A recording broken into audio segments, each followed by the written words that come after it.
ইনকিলাব মঞ্চের মুখপাত্র ও ঢাকা ৮ আসনের স্বতন্ত্র প্রার্থী শরীফ ওসমান হাদী গুলিবিদ্ধ হওয়ার ঘটনায় গভীর উদ্বেগ ও প্রতিবাদ জানিয়েছেন শোবিজের জনপ্রিয় অনেক তারকাই।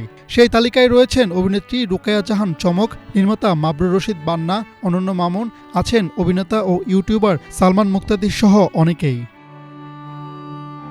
সামাজিক যোগাযোগ মাধ্যমে দেয়া এক বক্তব্যে অভিনেত্রী রোকেয়া জাহান চমক হাদীকে ঘিরে আবেগঘন ও প্রতিবাদী মন্তব্য করেন। তিনি লেখেন, হাদী হয়তো ফিরবে আরও জোরালো গর্জনে, আর যদি না ফেরে তার নামটাই হয়ে যাবে নতুন প্রজন্মের যুদ্ধ ঘোষণা। অনেকেই মন্তব্যটিকে গণতন্ত্র, প্রতিবাদ ও ন্যায় বিচারের পক্ষে একটি শক্ত অবস্থান হিসেবে দেখছেন। চলচ্চিত্র নির্মাতা অনন্য মামুন নিজের ফেসবুকে একটি পোস্ট করে ওসমান হাদীর জন্য উদ্বেগ ও প্রতিবাদ জানিয়েছেন। তিনি লেখেন, হাদীর জন্য দোয়া, নতুন নেতৃত্ব যারা চায় না তারাই এই হামলার সাথে যুক্ত।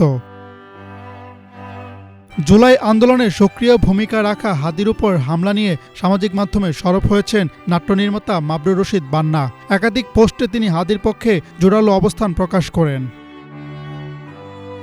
এদিকে জনপ্রিয় চলচ্চিত্র নির্মাতা ও অন্তর্বর্তী সরকারের উপদেষ্টা মোস্তফা সরোয়ার ফারুকী ওসমান হাদীর পক্ষে একাধিক পোস্ট করেছেন। হাদীর একটি ভিডিও শেয়ার করে তিনি লেখেন, দুনিয়ার কোন শেকলে এই শক্তিকে তুমি বাঁধবা, বাংলাদেশ আর কখনো কারোর শেকলে বাধা পড়বে না। নিজের ফেসবুকে একটি পোস্ট করে সঙ্গীতশিল্পী তাসরিফ খান লেখেন, গুলি করে ইনসাফ হত্যা করা যায় না। এছাড়াও ওসমান হাদীকে নিয়ে সামাজিক মাধ্যমে একাধিক পোস্ট করেছেন জনপ্রিয় ইউটিউবার সালমান মুক্তাদির সহ অনেকেই। Hasnat Zubayer, Bangla Vision, news desk.